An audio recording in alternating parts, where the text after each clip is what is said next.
Hello, everyone. This is April with UCLA Arts and Healing. I want to thank you all for joining us for today's program, Saying Goodbye, Supporting Children Through Grief and Loss.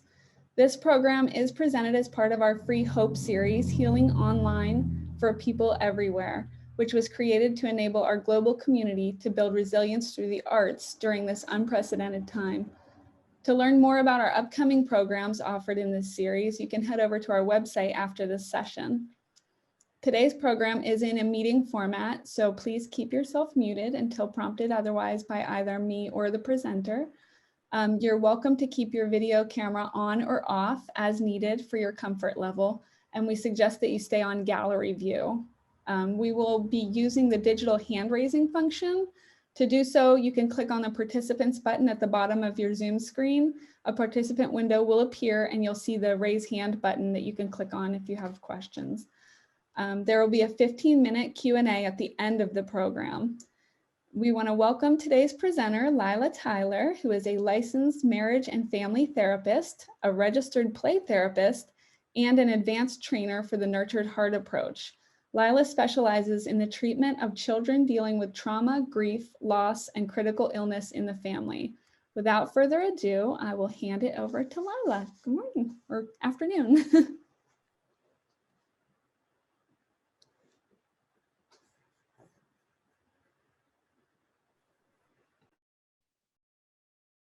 Hi, everybody. How's everybody doing?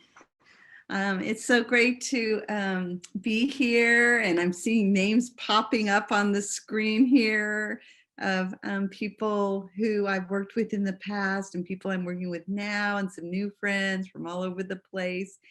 And it's way exciting. I even have my niece on here from Washington who's in the PsyD program there. So anyway, I'm going to go ahead and get started here. April, you want to go ahead and click me to the first one? Great, thank you.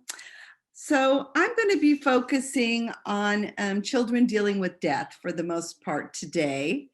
And I want to just remind everybody that there's all kinds of things, though, that can cause grief and loss in kids. And some of those things, of course, there's death, but even like moving to a new home, changes in schools, dealing with a critical illness in the family, divorce is a big one, any big change in the child's life. And how can I not mention right now, big things like a pandemic, right? So I'm going to talk a little bit about that next. Want to go ahead and on the next one? Thanks.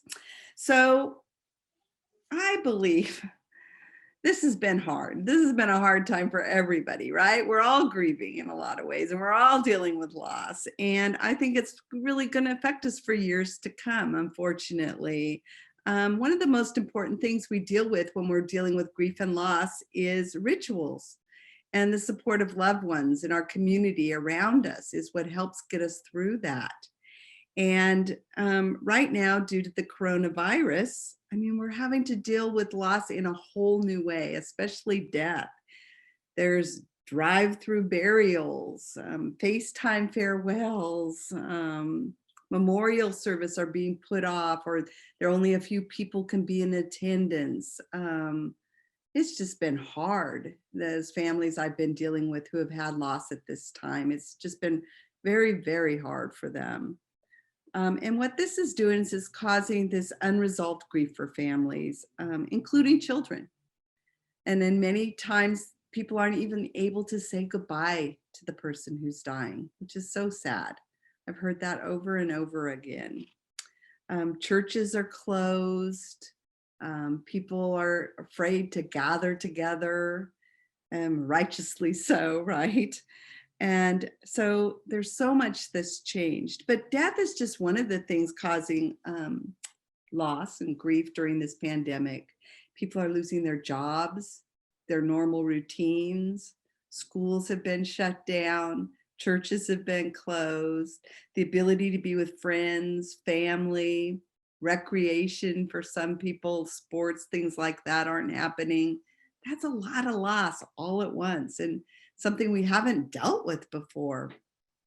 And so it's been a tough time. I think in the last 9-10 months, I've done more suicide assessments than I've probably done in my career. It's been tough. And so I guess before I go any further, one of the things I want to stop and do is I want to thank the helpers. I mean, all, and that includes all of you. I know some of you on here today aren't therapists. There's parents that I know are on here today, but all of you are helpers, and you're all helping these children through this unprecedented time. And my hat's off to you. I've seen, different posts and that about these therapists are having to carry this grief, and that along with having to go through it themselves at the same time. And I think that's what's so different about COVID and the pandemic and what we're dealing with now. And I just can't thank people enough for what they're doing for the kids and teens in our community. It's so huge. Okay, April, go ahead. So I'm a little bit more back to children and death. Children are aware of death from a very early age. They see dead bugs and animals, and they're intrigued with that. You see kids outside, they got sticks poking at the dead bugs and things, checking them out.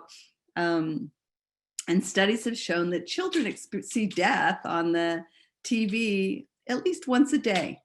And if you think about it, almost every Disney movie has something in it where there's something about grief and loss, almost all of them.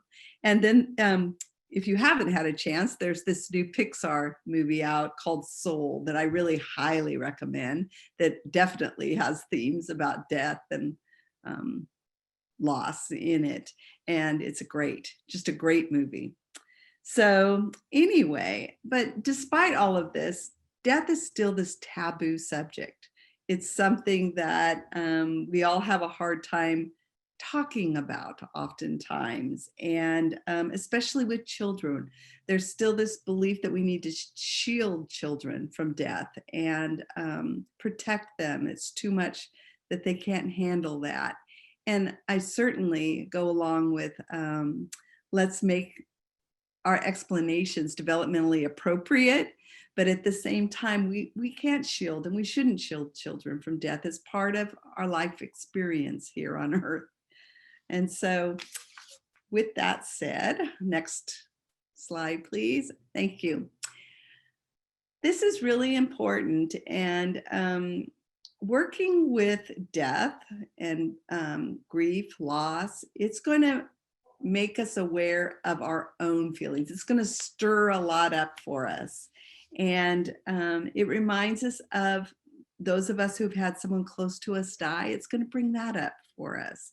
It's going to make us think about our own death at some point, our own fears about losing people close to us. And so I think that's very, very important that we're aware of that as we go into this. I'm knowing that this isn't a presentation just for therapists today. I'm not going to go into real heavy topics and experiential things here today with you guys. And we only have an hour and a half. So this is typically a 6-hour presentation. But I want you to know that it's not unusual when we start to talk about death, when we start to help people through this process, that it stirs up so much in us. Okay, April. And this is probably one of the most important slides that I'm going to talk about today. And it's the belief that culture matters. And what do we mean by culture? Culture is a mix of beliefs, values, behaviors, traditions, and rituals that members of a group share. And carrying out those rituals is what brings us this sense of stability and safety and security. It's so important. And every culture has their set of their own beliefs about death, and their own rituals and their own customs that go with that.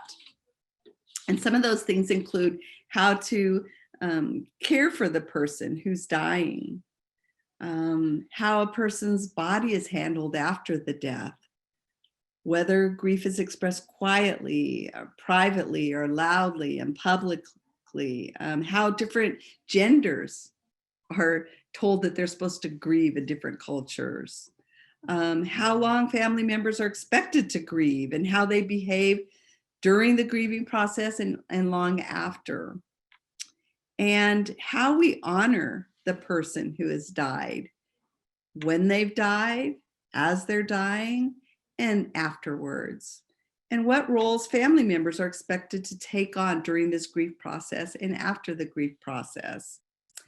And I think the most important thing to remember about culture is there's no correct way to grieve.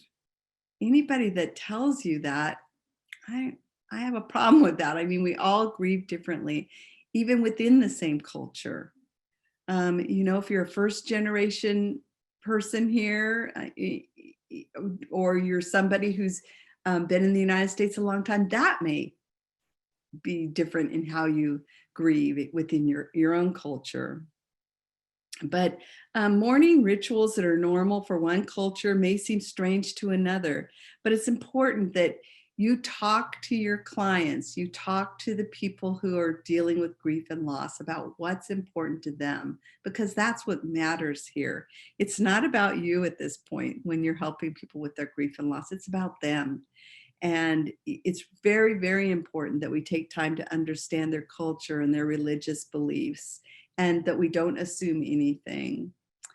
I'll share a little bit here regarding my own experiences. I'm, European descendant, and my family is mostly British in that, and they tend to not deal with feelings very well, and not want to talk about feelings. And death is a really hard thing in my family. I've experienced, and that when somebody's dying, it's just like, oh, it's just so uncomfortable to be there and to talk to one another about that. My husband's family, on the other hand, my niece is on here too, who's part of that family, who could probably support me a little bit in this, but how they grieve is so different. And it's such a beautiful thing. And it's been such a gift to me to be able to be a part of that experience through losing my father-in-law, my mother-in-law, my brother-in-law in this family. And they've taught me the importance of family and culture in the times when you're grieving, and the importance of family gathering around to support one another.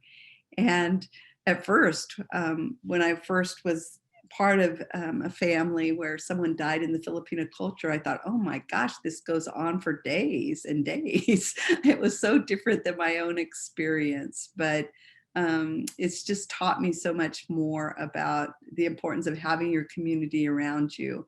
And so I think I can't even imagine right now, if it was the time we lost my mother-in-law, if it was during this pandemic, how different that would have been. It would have been very, very hard for our family. So anyway, I think that's been a gift to me. And I just want to really emphasize how important culture is, and not to assume anything. Ask the people you're helping what's important to them, what their beliefs are. Seek out consultation if you need that to help with this process. Okay, April. So how do kids react to grief and loss? Well, there's a few things we know typically. And once again, this isn't true for every kid, but for the most part, kids grieve much more sporadically than adults do. I often have clients and their parents, caregivers, will be concerned because the person has just died, the child's in there crying uncontrollably, and the next minute they turn around and they're out in the yard running and playing. And that's what their ego strength can handle. And so you'll see that often in kids. They have little sporadic times when they're dealing with their grief. They're much more capable than adults of putting their grief aside and moving on and then coming back to it. They perceive differently depending upon their developmental stage. And that only makes sense that a 5-year-old grieving is going to be very different than a 17-year-old grieving, right? Okay, next. So I'm going to start off a little bit about death in the early years. So my background at one point was I worked in an infant mental health program and dealt a lot with the 0 to 5 population that had had grief and loss happen. And, oh, look at there's my Jackie Navarez who worked with me in that program. I just saw her on the chat there. It's great. Anyway, so death in the early years. Bowlby says the death of a parent in itself comprises the trauma of loss when it occurs in the first 5 years of life, because at that point, the child has not established an autonomous sense of themselves, and they're pretty until they're independent of the parent's protection. And so it only makes sense that it's going to be very, very traumatic for these little ones, especially if they lose a caregiver. And so studies regarding brain development have really helped us with understanding more about these little ones and how they grieve. And we know that their cognitive brain is really not online much at this time. And the young child's dealing with trauma that's triggered much more easily and may not have words or a narrative to describe it. And even when I'm dealing with older kids who had death or loss at this early age, oftentimes they don't have this narrative to describe it, and they need a lot of help with that because it's stored in that part of their brain where there's no words. And so they're going to need more time to deal with the trauma and will benefit from therapy that really focuses on the right side of the brain, that has an access to therapy such as play therapy, using art, movement. Those are going to be so important in helping these little kids through the trauma of losing somebody.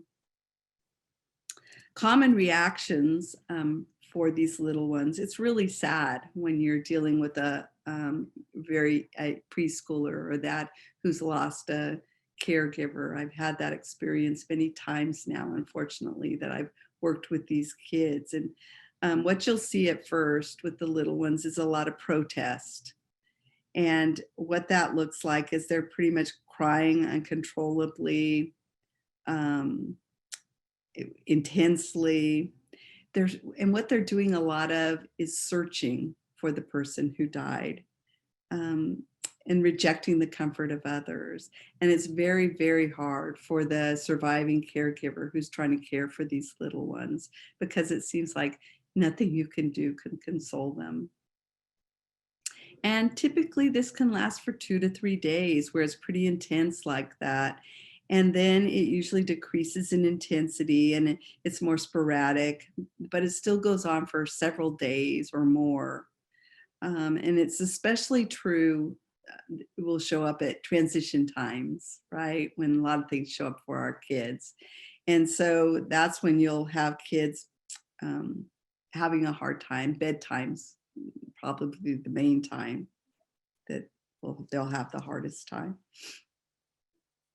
And so then after this initial protest and and the other thing I want to mention about that is symbolic play. So when symbolic play has been achieved, the play themes that these kids will play out, often I'll see in my playrooms, is it's all about separation and reunion.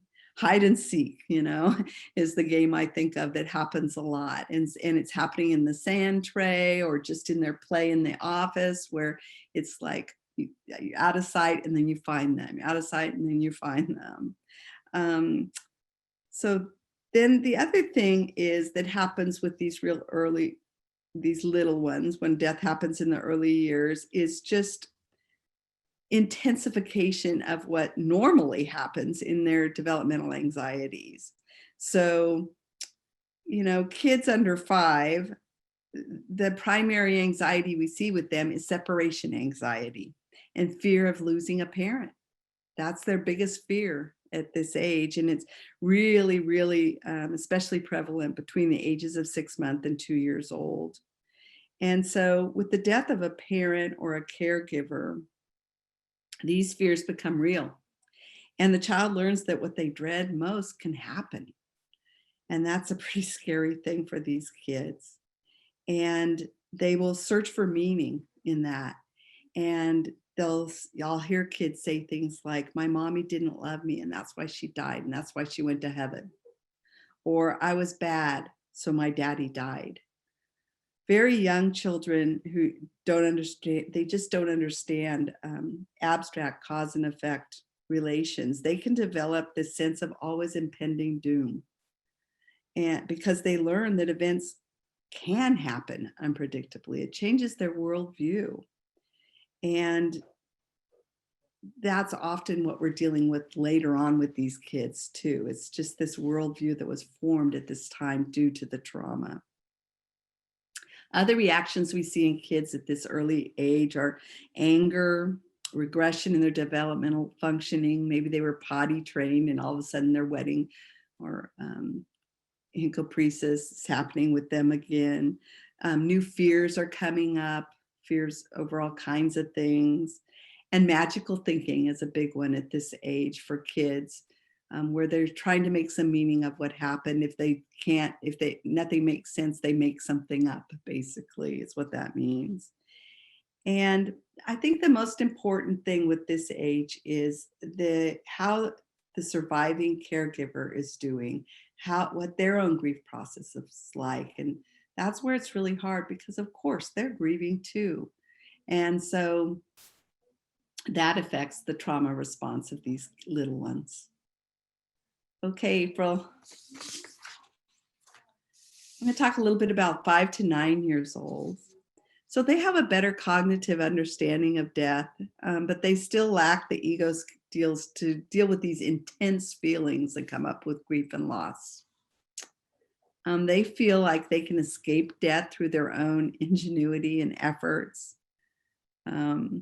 Like I'll have these kids this age, the little ones will say, well, if I'm a superhero and if I would have been there, I could have saved my mom. This wouldn't have happened. Those kind of things.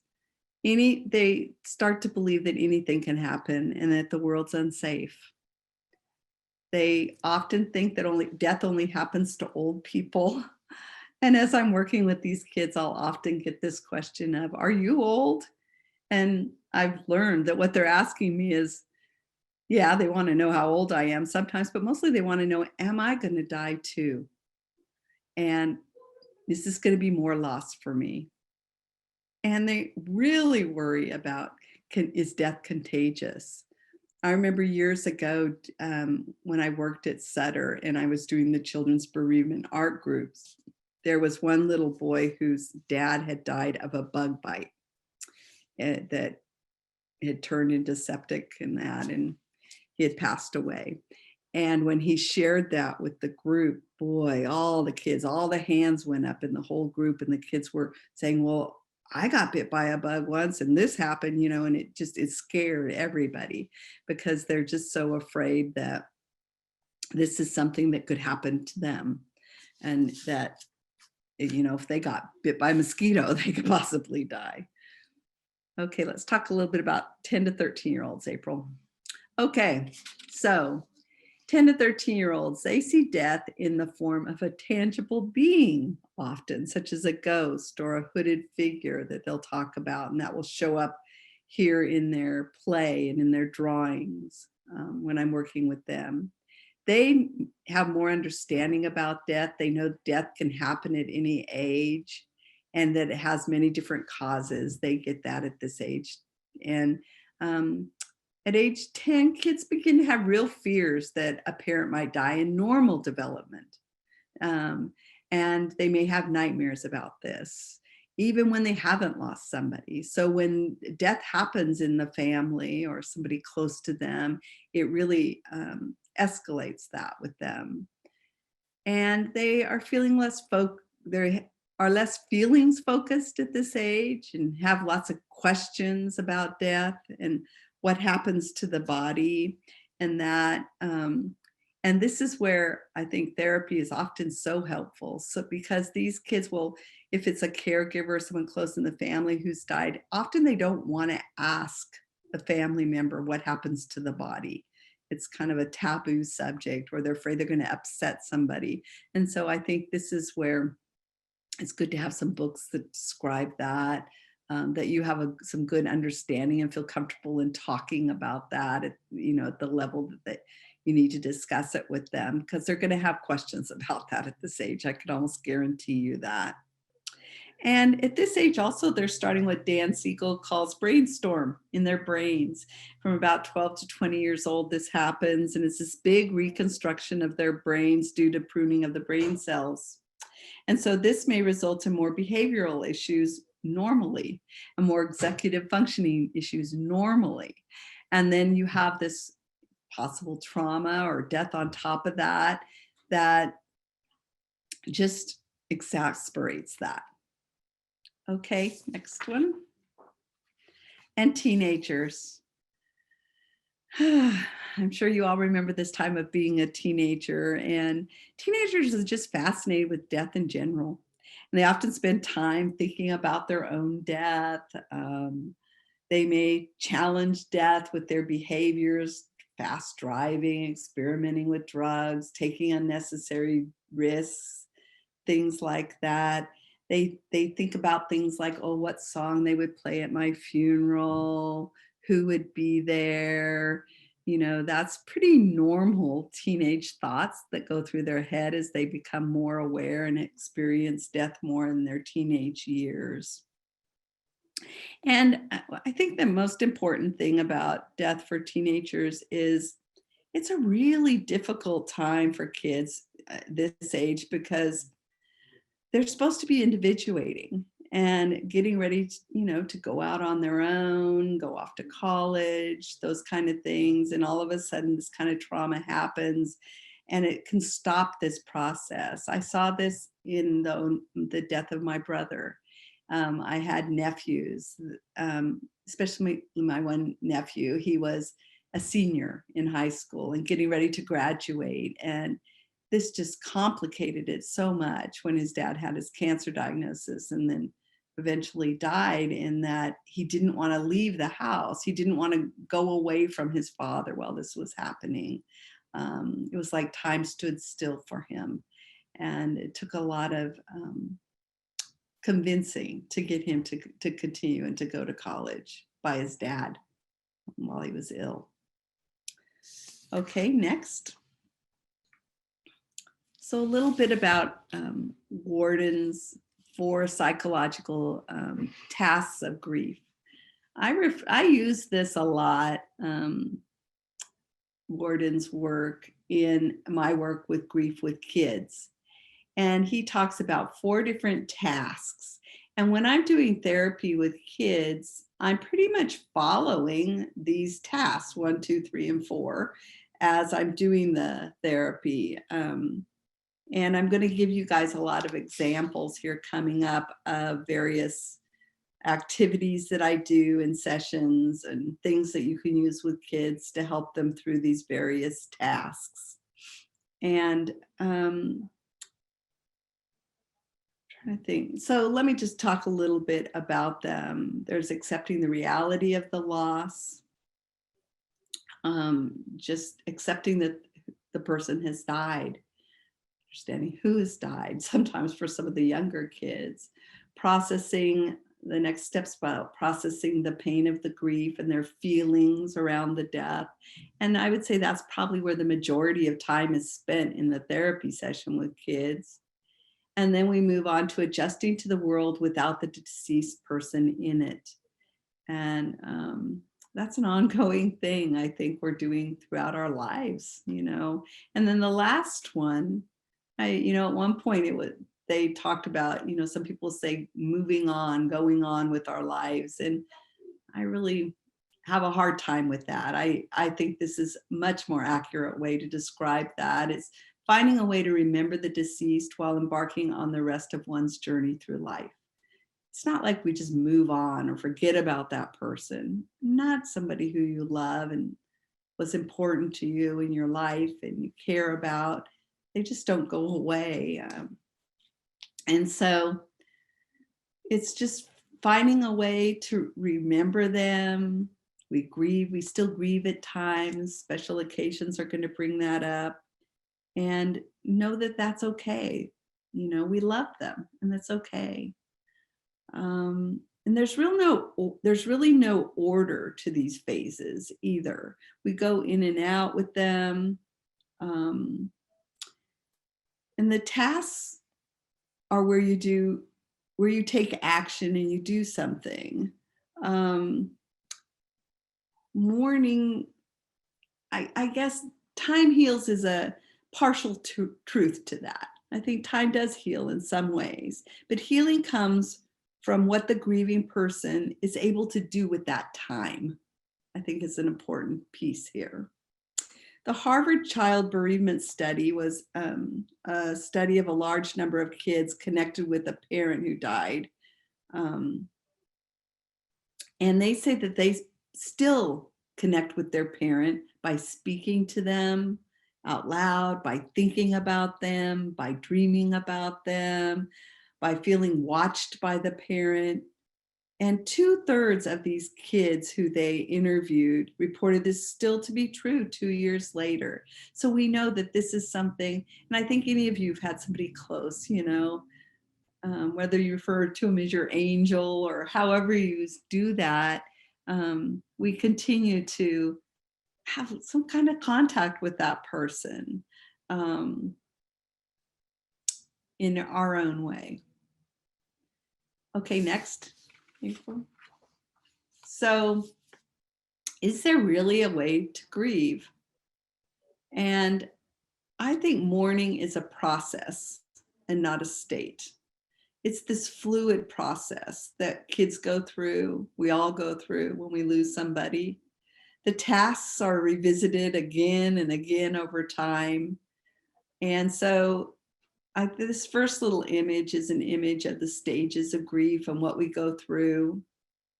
And the last part is talking about, you know, what I think grief really looks like. And it's all over the place there, you'll see. I think Karen, I saw there was on the chat, someone was asking about Warden. And in your handout, I believe I put that in there. And if I didn't, I'll get it to you guys. So,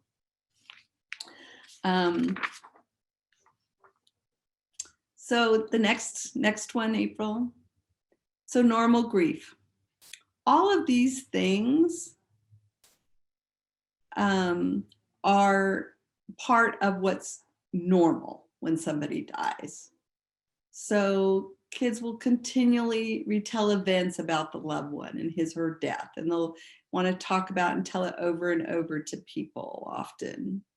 They'll feel the loved one is present in some way, like I just talked about, or they'll speak about them in the present tense. Children will dream about the loved one, long to be with them.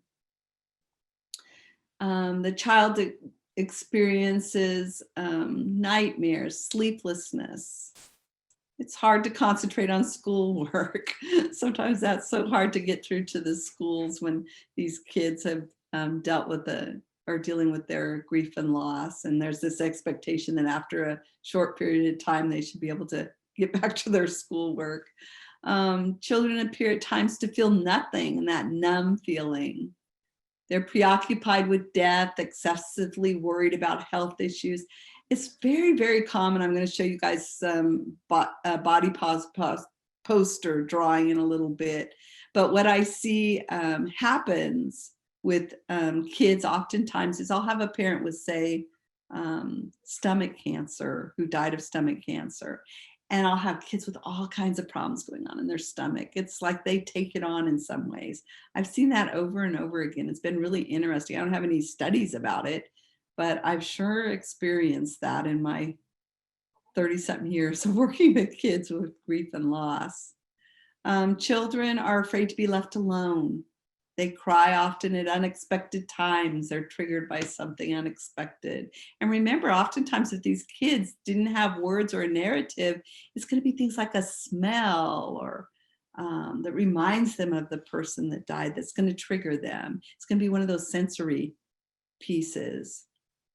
A child wets the bed, they lose their appetite, they idolize the loved one, they assume their mannerisms. I remember one little boy I worked with years ago when his mom died of cancer. She had all these wigs at home and he was wanting to put the wigs on and act like her, and the family was kind of freaked out about that, but it was just his way of dealing with this grief. And the child becomes this class bully, class clown. They have headaches, stomach aches. They reject old friends. They withdraw. They act out. So this is all what normal grief looks like. And where we get concerned is when this goes on for a long, long, long time. It's still happening. Or it's not that it's happening, it's that it's so intense. That's where I think we need to reach out for help. But I would expect some of these things to happen just during normal grief with kids. And I think probably any of you have lost somebody, have had them happen to you. Okay, April. And I see April's answering a lot of your questions on the chat. That's great. So accepting the reality of death is the very first step of the stages that Warden talked about. And so for this, we're looking at, do they understand who died? And so I'm going to show you guys some pictures here in a minute, but I use drawing a lot with little kids. I'll have them draw a picture of the person who died or a picture of them with the person who died. And how I introduce that is, tell me about this person. I want to know more about them. Draw me a picture of them. Tell me about the things they like to do.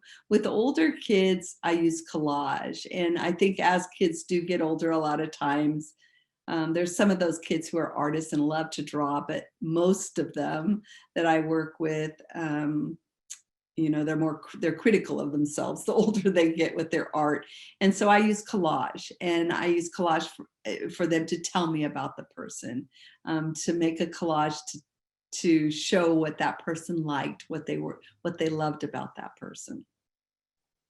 I do puppets a lot with kids.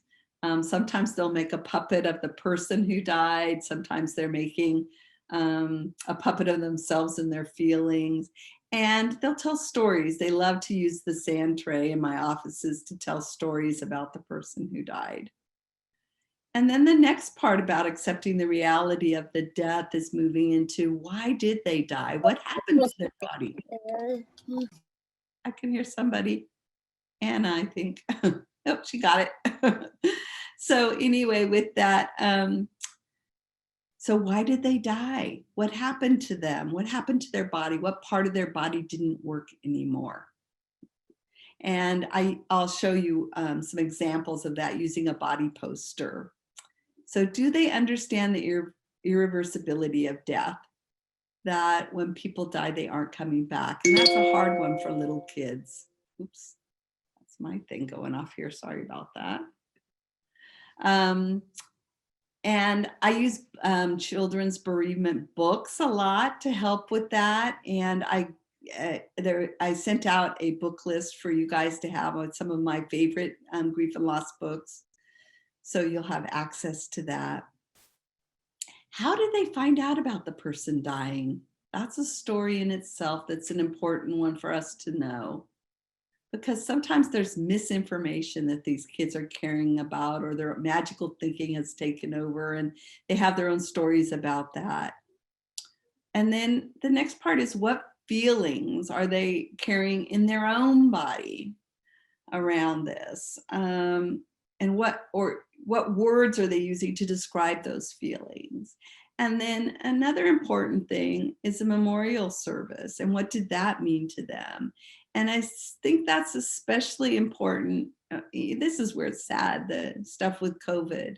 One of the things older kids especially their memorial services almost always focused on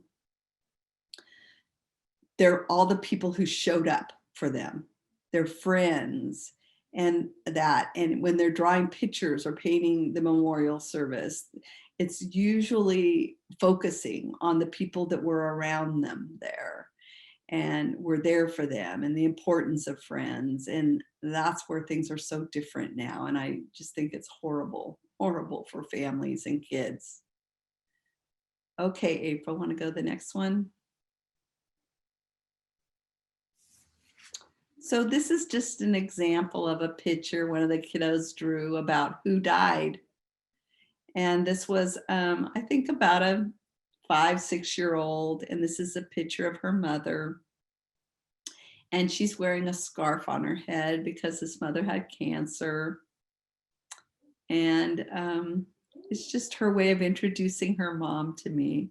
And it opens up this world for me to ask her more questions about her mom and favorite things they did together and what she misses most and those kind of things. So that's where I usually start with these kids. And I do spend time, especially kids with more traumatic deaths, building the relationship. But oftentimes when kids are coming in because somebody important in their life has died, they know why they're coming to see you. And I think sometimes if we aren't comfortable just diving in there and talking about death and what happened, it gives kids the feeling that this isn't safe to talk about. I don't want to make this person feel bad that I'm talking to. So I think it's important. Right from the beginning, I say, I know what happened. I know the whole story of what happened to your mommy, and I want to know more about her. And I'm wondering if you can draw me a picture of her. So I usually start the very first session in talking about that. Okay, April. This is an example of a teenager, I think it's preteen, who made a collage to tell me about her mom that died, and a lot of memories about her mom, and like trips to Hawaii, or I think she wrote Florida on there. I'm getting my places confused here. And, cooking together. And her mom's favorite color was green. And she remembered watching Barney with her mom when she was little. Anyway, all different memories. And so I think, once again, this is just a more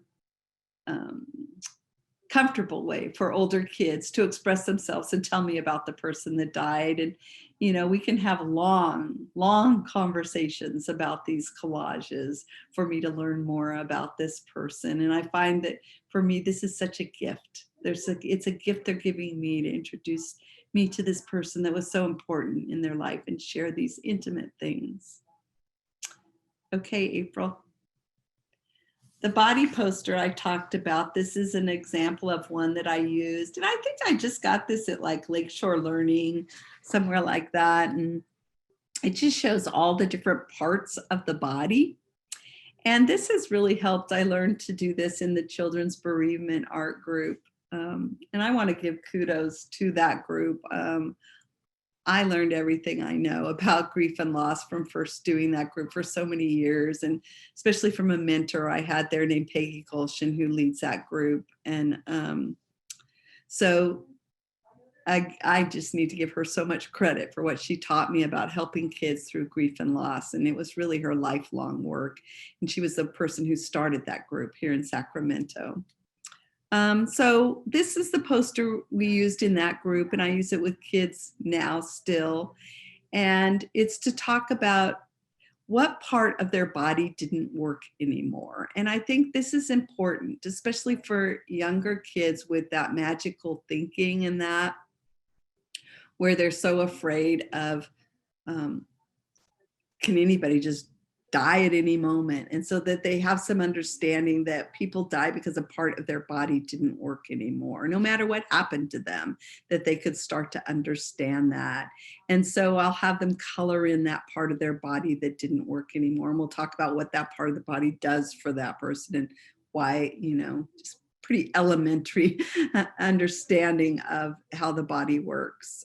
Older kids typically they can explain to me themselves, but the little ones needed more help with that. Okay, April.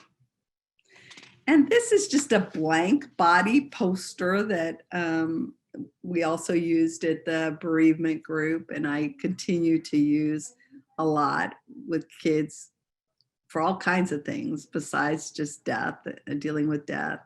And so I have kids. With little kids, I am typically, giving them some feelings and how much of this do you feel in your body?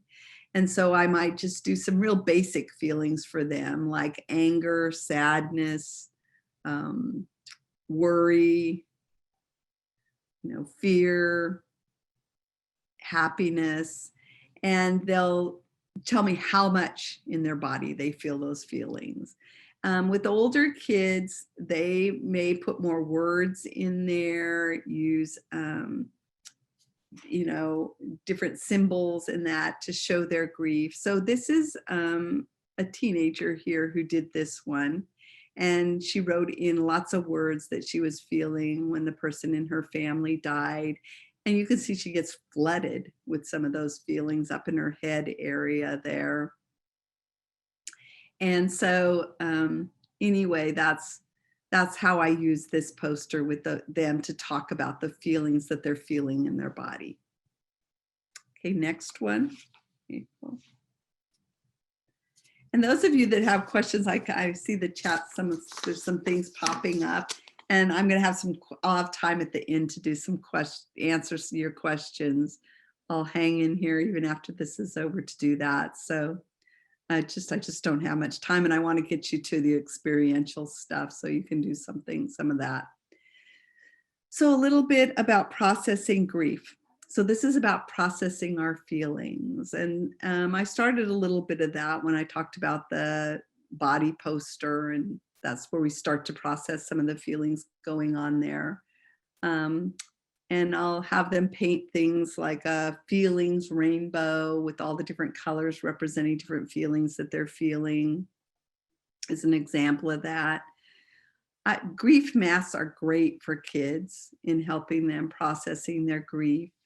I use clay and do a lot of clay masks with kids and have them show me their grief on the mask, how they feel about the person dying. And I do those with little kids too. I have to help them a lot more with that, and they're pretty elementary, and the mask takes all of, they like playing with the clay as much as they like making the masks. But with little ones, I do puppets, and those are great for them expressing their feelings about the grief. And I'm going to show you some examples of all these things.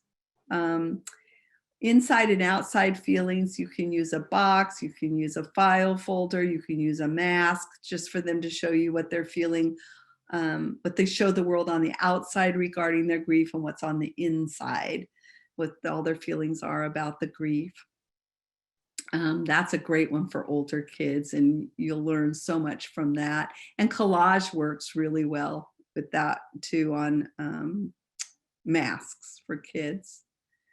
And then there's this Origami House, and we're going to do that today. So I'm going to get to that, and we're going to take some time for that. Okay, next, April. So here's some examples. This is a feelings rainbow that one of the kids did. It's just a wet on wet, and that just means you get the paper good and wet first using watercolor paper, and then they paint the rainbow on there afterwards, and the colors kind of meld together with that. So there's the feelings rainbow, and then they usually will identify the different feelings, what that meant. That's fine, you're good, April. And here's a grief mask that a 10-year-old did to show her feelings about her grief. And you can see there's lots going on there. I see shock, sadness, right? Yeah. Okay, next. Oh, here's one of the cute little grief puppets. And this is a little one showing me how they felt about the person who died. And oftentimes I'll have them do both sides of the puppet. And with little ones, I'll talk about how we can have more than one feeling.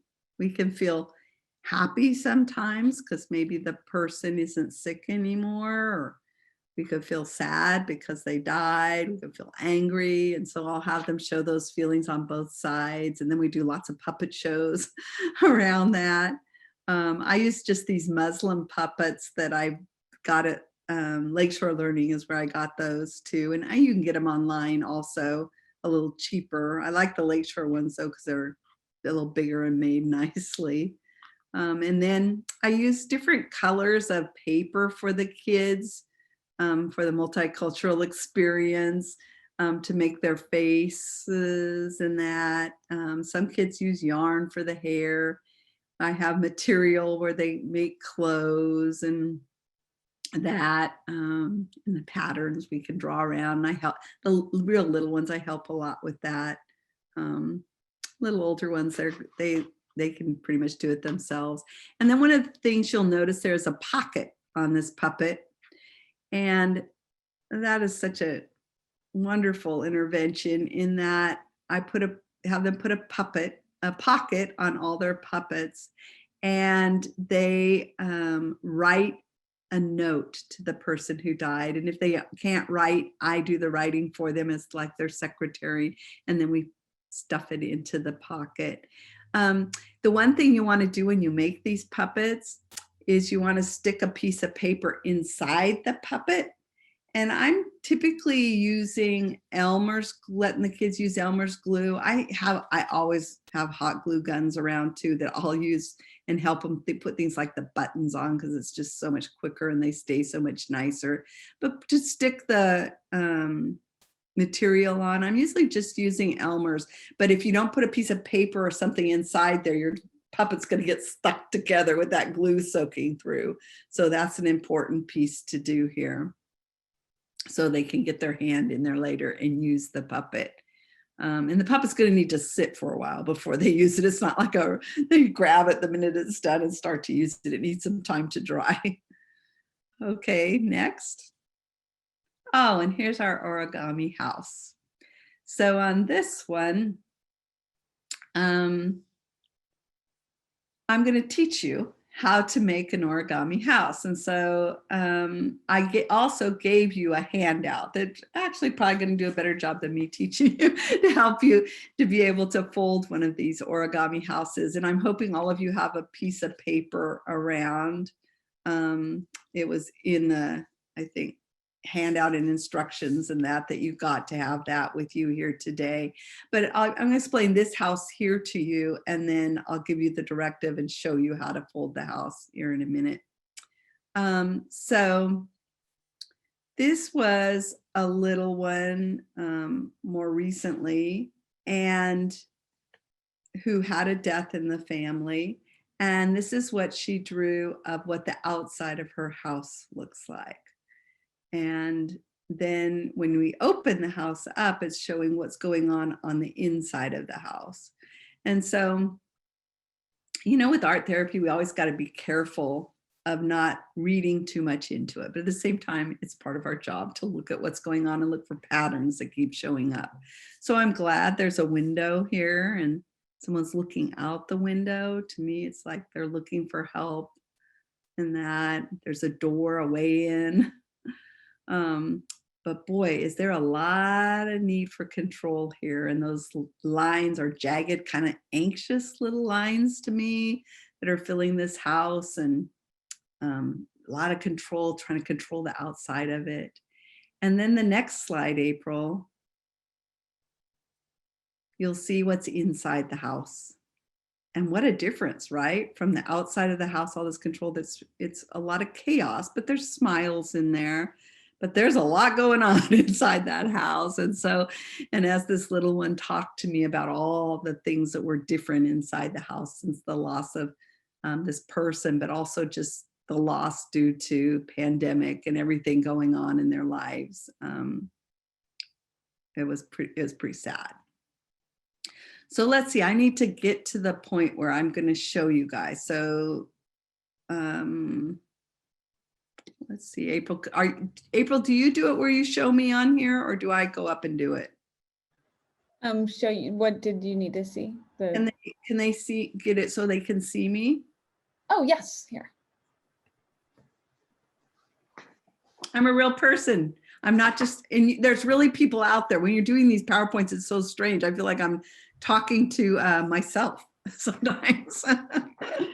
So all of you, you had instructions, instruction page that might help you here. And I'm going to try and kind of lead you through what to do with your piece of paper. Okay, we're going to take a little bit of time here and work on these. I wish we had more time, but so you're going to take your piece of paper. Let me put my directions here. Here it is. And the first thing you're going to do is you're going to fold it in half from left to right. Just like, I got to lay it down a minute so I can make my crease. So it's just going to be folded like that. Everybody got that far?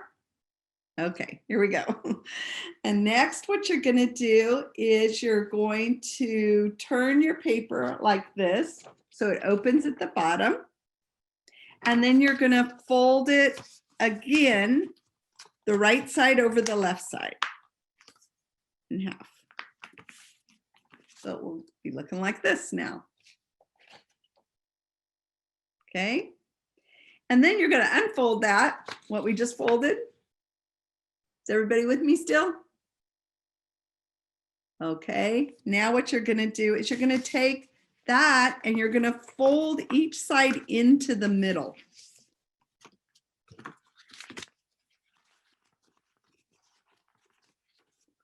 There. I got it. So it's going to be looking like this now. Okay. Hopefully you're all with me.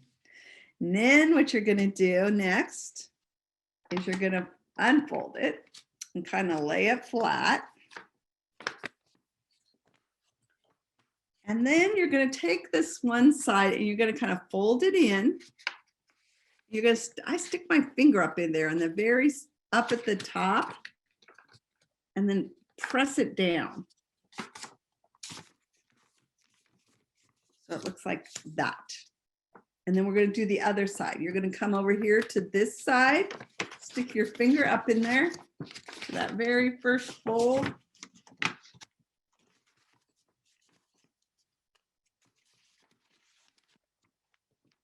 And bring it down. So it looks like a roof. And now you should end up with, it should start to look like, it should be looking like a house here. I see Karen Bow on there. Is yours looking like a house, Karen? Beautiful. How's everybody doing? Y'all got that? Okay, everybody I see has got it. So now, this is your little origami house. I can't tell you guys how much I use these for all kinds of loss. So you can do one house, you can do two houses, you can use them with divorce, what it's like at this house, what it's like at the other house, what it's like on the outside, what it's like on the inside. So what I want you to do today, and I'm going to give you about 15 minutes to do this. Unfortunately, that's about all the time we got. I'll show you my finished project here. Okay, this is my little origami house. And so here's the outside. And those of you who have been to my house know I got a red door there, and these are the cute little plants outside. What it looks like a bench out on the front. So this is the outside of my house.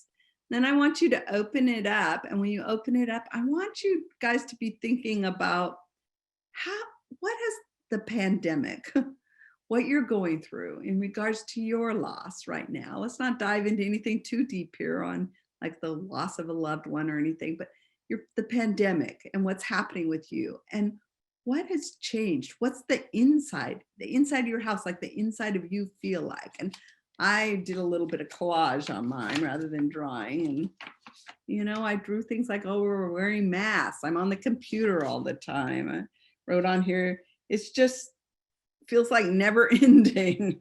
I put a lot of food on here because I've been like eating a lot. You know, therapy in a challenging world. I mean, any of us are therapists, boy, having to learn to do some of this stuff online has been something in itself. I miss seeing all my clients in the office. I'm still seeing some because I feel the need to, but some of them need that. But, You know, some of them I'm not, and I miss them. I miss that interaction. I'm so expressive therapy. I believe in that so much, and it's harder to do online with kids. So anyway, with that said, I'm going to give you about 15 minutes to do your houses. So go for it.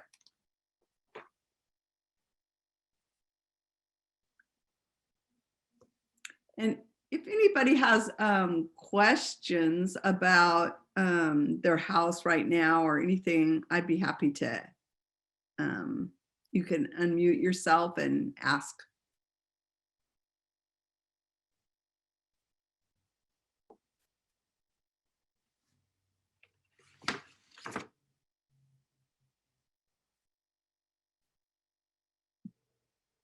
Hi, Lila. I apologize. I've joined late and I missed your instruction. Oh, did you get the handout of how to do it? And I printed it, yes. Okay. And I'm wondering if you configure it from the handout, or do you want me to show again on here? I think I can figure it out. I was just wondering, was there a theme or anything specific that we're doing with it? Sure. Once you get your house made, what I'm having people do is take about 15 minutes here, and I'm just going to have them draw the outside of their house and how the pandemic has affected the inside of their house. And you can draw, you can collage, you can write words in there, whatever you want to do. Okay? Perfect. Thank you. Uh-huh.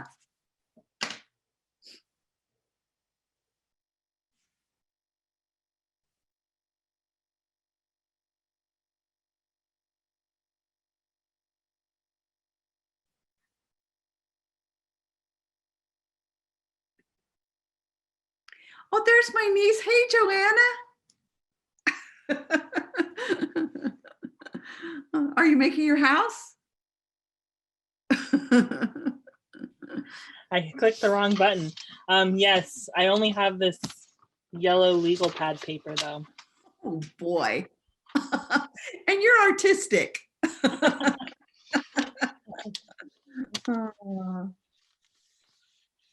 It's good to see you on here. I'm going to click and see who else I got on here. Okay, here I go. Oh, there's Geneva. Hi, Geneva. Hi, Lila. Geneva's my new intern who's working here.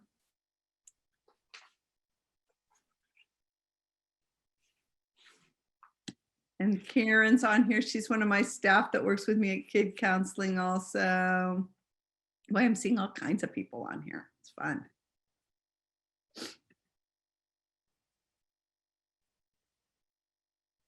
Is anyone from out of the country on here?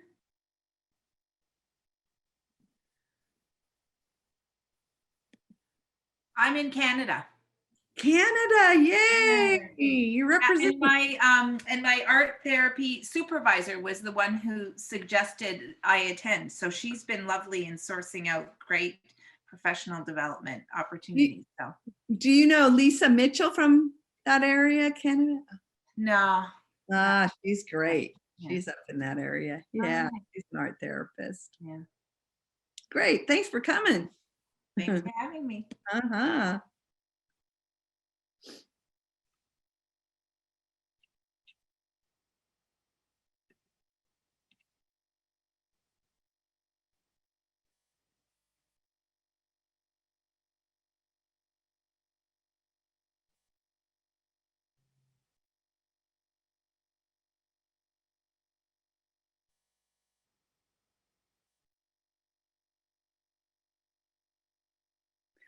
Oh, there's my friend Lorenzo's on here somewhere too. Yes, hi, Lila. Hey, how you doing? Doing good. How are you, Lila? Good. Lorenzo's a play therapist, and we've been on the board together for Cal APT. Yeah. Great to see you. Good to see you too. Thank you. Hey, Karen Gregg, where are you?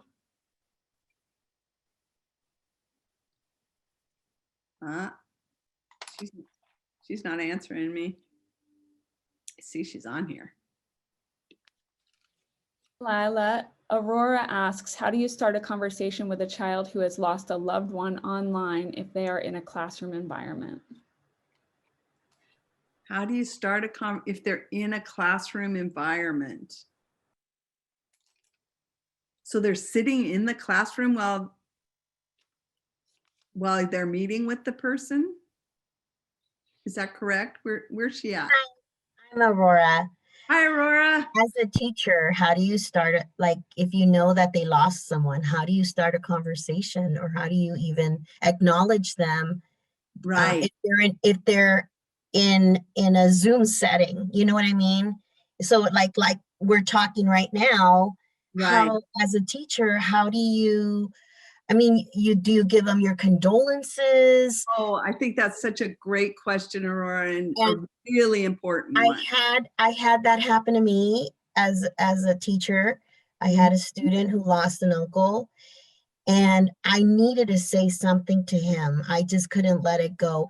I kept them after, Right. but I don't know if I did the right thing. I think what you just said, you did absolutely the right thing. So keep them after, talk to them privately first, because for some kids, they just don't want other kids to know. It's like, it makes them feel different, and depending upon the age, the last thing they want is to feel different. And so I think, number one, asking them how comfortable, do they want the class to know about what's going on in their life or not? And so I think your idea to keep the child after class and, let them know that you know about this and you're sorry, for their loss, that sort of thing, but not say anything in front of everybody, I think is the most important thing. Right. So did I do right by, just giving him my condolences and just saying that, I knew about his uncle, and I was really, I felt really. Absolutely. He seemed to be very grateful, but I don't know how much more I needed to be there for him. And I was just, I didn't know what else to do. Well, just by doing that, you let him know you're there. And, and who's to say what kind of helpers this kid has around him, but now he knows you're one of them, and so you open that door. So hats off to you. I love when we have caring teachers around kids. So important. I just wanted to know if I did the right thing. I wasn't sure if I should have approached it a different way. No, sounds like you did it just right. Okay. Thank you. Yeah. Hey, that's Heather, not Karen Gregg on there, I see. Someone's trying to fool me with their picture and name. You are on mute, dear.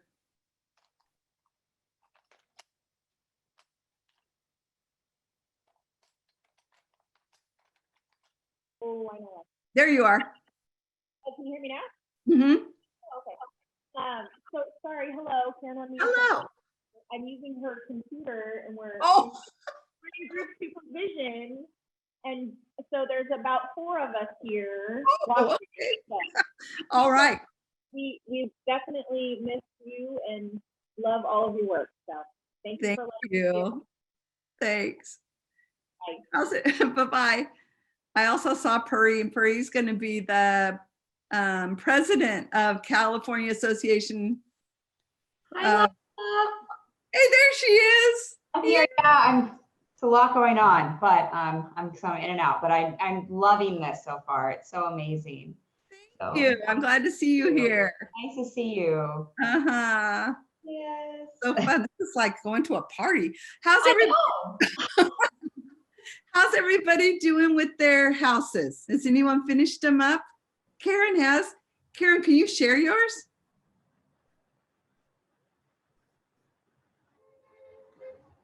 Yeah, I can share mine. Mm-hmm.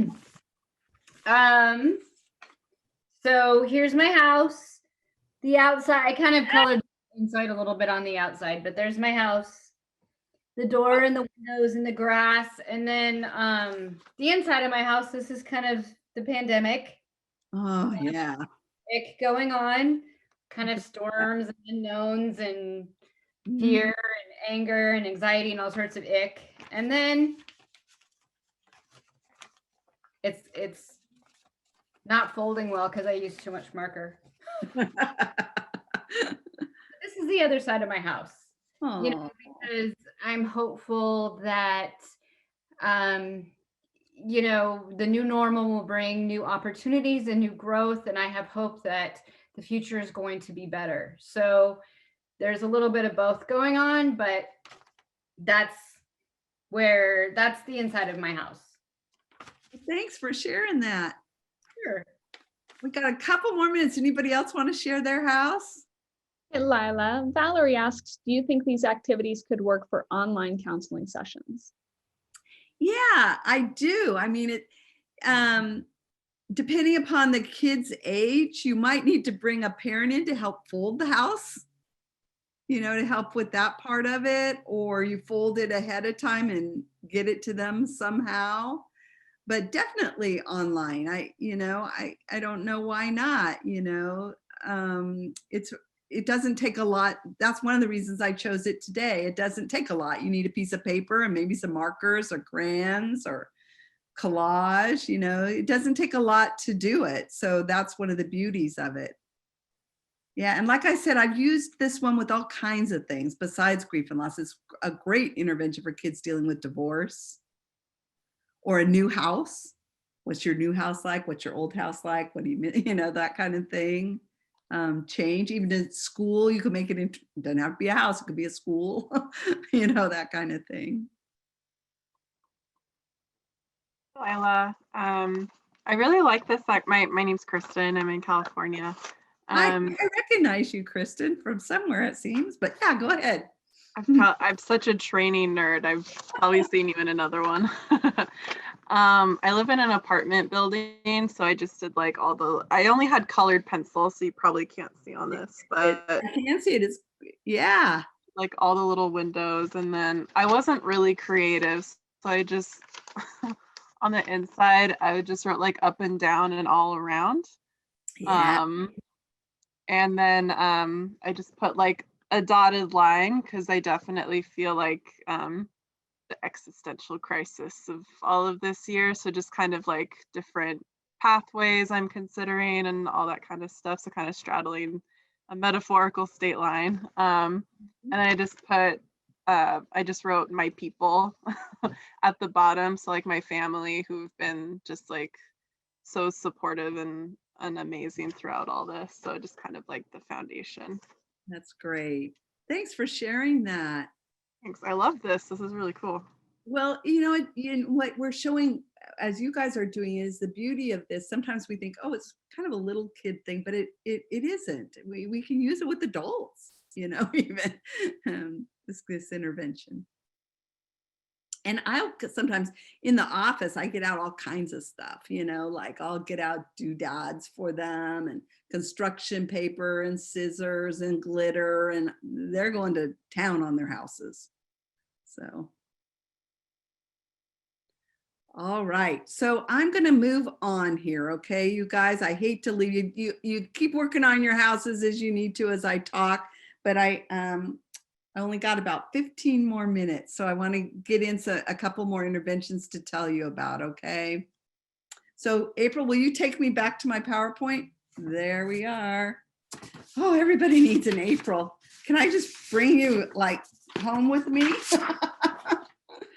So a little bit about this is all more about adjusting to the world without the deceased person and remembering. And so with these kids, these are just a few of the interventions I did, but memory boxes are great where they, you know, draw things, put little things in there that remind them of the person that died. You create the box together. They add things to it over time. Memory stones, and it could be special stones that you make, and I'm not going to get into all of the different kinds of things you can do with stones, but even river rocks that they could draw on, that kind of thing. I've even had the big river rocks that they make a memory stone, a touchstone that we decorate together, and they can put it out in the yard in that, or somewhere where when they're thinking of the person or they want to think about the person, they can go sit and touch the stone and feel close to them. Goodbye books are great, where they're just making a little book to tell about that person and their grief experience. Writing letters to the person who died is so powerful. In my all-day workshops, I'm doing some stuff with that and teaching people how to do some interventions around that. I wish we had more time for that today, but. And then the next two there's gonna be slides for me to tell you about these next two interventions. So April, you wanna go to the next one? So this is an example of the putting it back together pot. And I love this intervention. And once again, I use it for all kinds of things with kids in my practice, but I just buy these clay pots. You know, you can buy them at Michael's, you can buy them at Target, you know, you can buy them everywhere, Home Depot. So you buy these pots, and you don't want to get too little of a pot because there's not enough to work with. So just your average size pot. And then I set it down on the table and I tell kids, this is kind of what your life looked like before, you know, your mommy died. And it felt like everything was together and things were going pretty good, you know, if that was the case. And then I put the pot in typically a canvas bag, just so the pieces don't get in their eye or something. And then I have a big hammer. In fact, this is my grandpa's old hammer. This hammer probably about 70 years old. Anyway, I take this hammer and I tell the kids, now what I want you to do is hit this pot, and we aren't going to break it to smithereens. We're just going to break it into pieces. And I'm kind of watching, so it's breaking usually into about 6 to 10 pieces. So they take their hammer and they whack this canvas bag with the pot in it. I look in there and I rearrange the pot a little bit. Sometimes they have to whack it again. And then what I have are all these pieces, and I lay all the pieces out on a tray. And I say to the kids, and then after your mommy died, I've even been doing this with the pandemic, and after the COVID came, everything felt different. And it felt like things kind of fell apart. And this is what we have. This is what we're left with, all these pieces. But what I know about you is you have all this greatness about you. And I talk to them sometimes I'll mention some of the things that I know about them. And I ask them to think of something of their greatness for each part of the pot that's laying there, the broken pot. And also they can think about things they have that support them, like their other family members, friends, their support systems. So, and then they paint the pot, typically different colors for all the different things. And then I have stickers and Sharpies and things like that. And some kids will draw all the different things on there. Some kids will use stickers, that sort of thing. And I use the computer often, put the different words that represent the different parts of the pot. And after we paint it and it dries, then we're Mod Podging or sticking on the pieces. And even with stickers, I go over that with Mod Podge. So it looks cool. And then the very last step is we look at this pot and we say, now, when our life falls apart, sometimes we got to figure out, how are we going to put this back together? What's it going to look like? And so then I get out the glue gun, and with this isn't a real little kid thing, but with the younger kids, I'm usually the one with the glue gun, and they're putting it together, and then I'm doing the gluing, so I don't want them getting burned in my office. Older kids are pretty good with glue guns, I've found. So they're putting it back together. And typically, as they're putting this pot back together, they are getting a little frustrated because the pot doesn't go exactly the way they want it to go. And they end up with pieces that aren't fitting quite together like they want them to, and that sort of thing. And I love that. I'm always excited when that happens. because then that gives me the opportunity to talk to them about the metaphor of when we lose someone who's close to us, when things in our lives change like this, it's never going to go back to the way it was before. That's the truth. But it doesn't mean that you can't have a good life and that you don't still have all these wonderful things about you that you can share with the world. And so we talk about that, and that's the putting it back together pot. And a big part, I think, of those last stages that I talked about earlier from Warden. Okay, the next one. Oh, and this is a game. And so in my offices, I have these giant pickup sticks, and you can buy them on Amazon. And they aren't very expensive to buy. Or you can just use little pickup sticks. Those will work too. And hopefully all of you know what pickup sticks are. They're just these different colored sticks, and that sometimes some younger people look at me like, what is that? Anyway, but what I do is I call this reset sticks, because we have all these big feelings about when someone dies. And sometimes we have to figure out what we do with all those big feelings and our behaviors and that. And so I use this a lot when I'm a big advocate for the nurtured heart approach. And I teach that to parents. And a big part of that is teaching everybody how do we reset when we're upset, or we need to calm down, or we're too worried. And so you could use it with resetting. You could use the different colors to represent different feelings. But how I use it with resets is I give each color one of our sensory systems.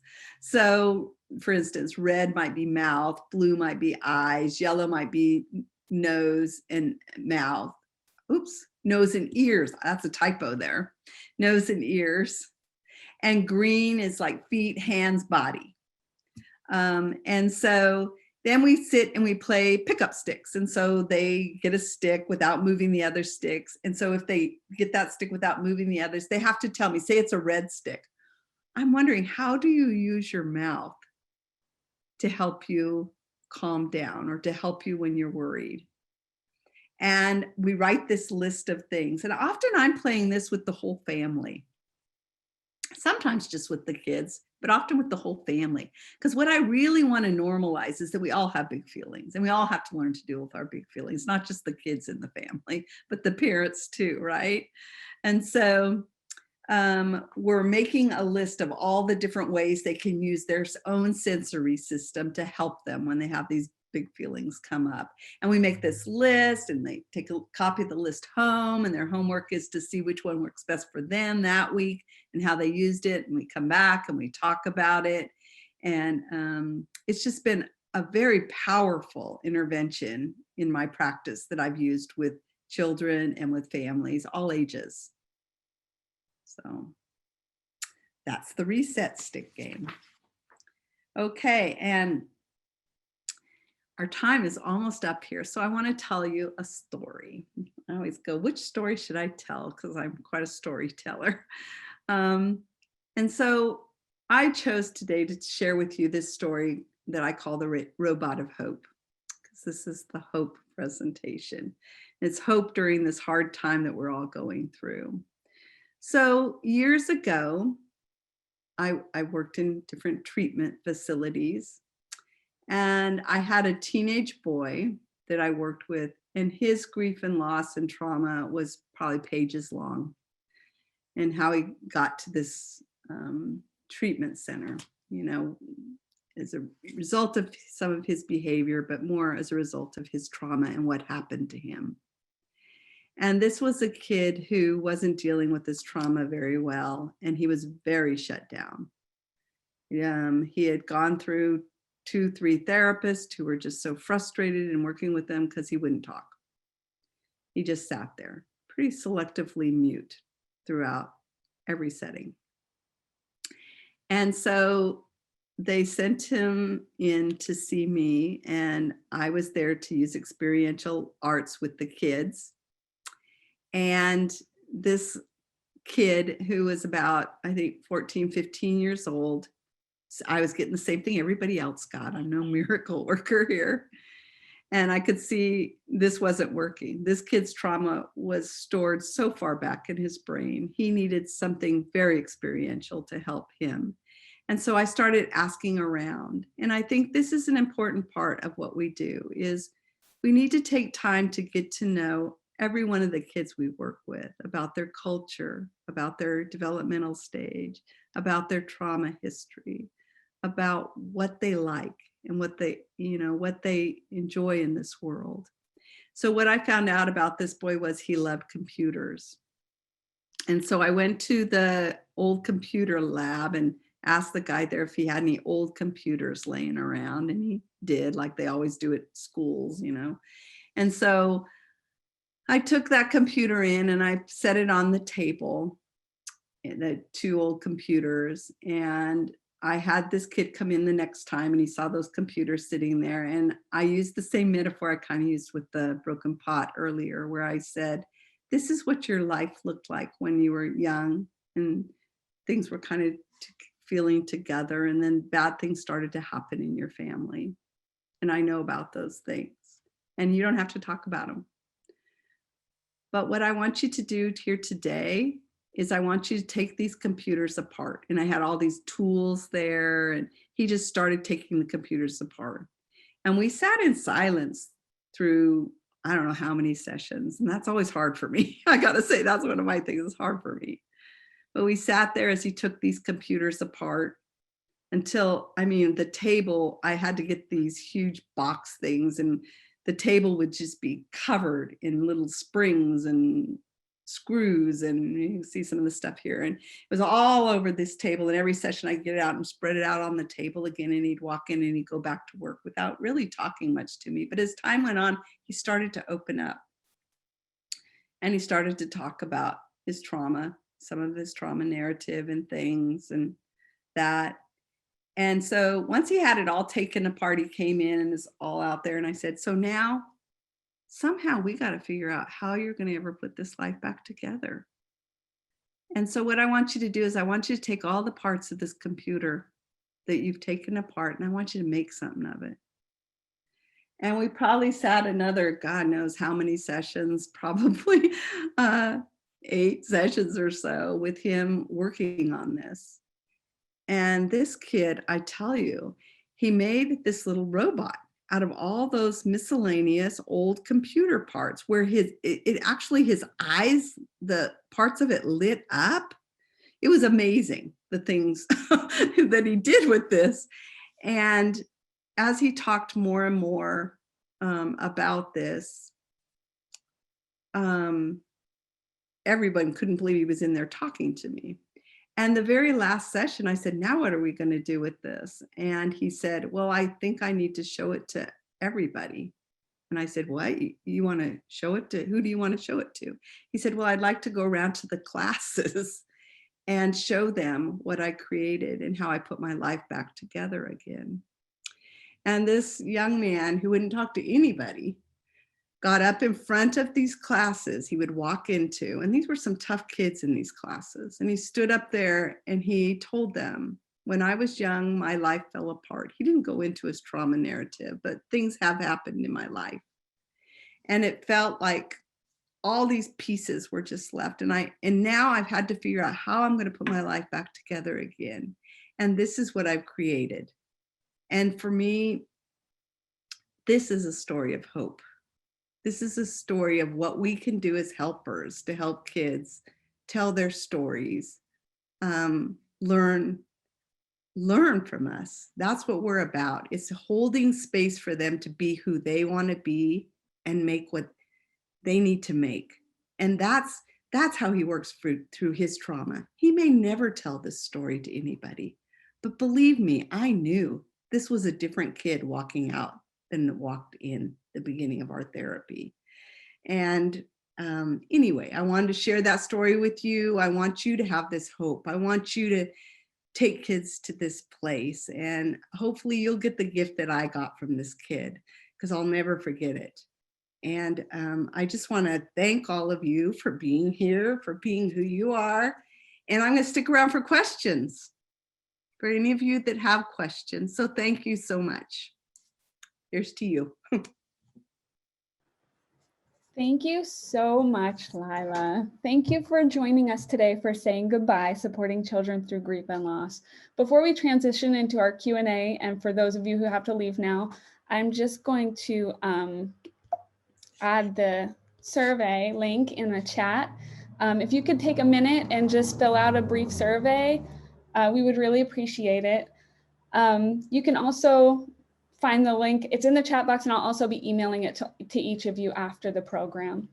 If you're staying for the Q&A portion, please feel free to begin submitting any of your questions that you may have for Lila via the Q&A, or the chat button, and we'll read those in a minute.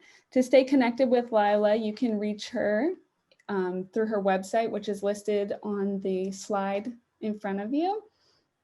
And here's a quick peek at some of our upcoming programs that we're offering in addition to those in the Hope series. Check out our website for more information, and we'll start our Q&A.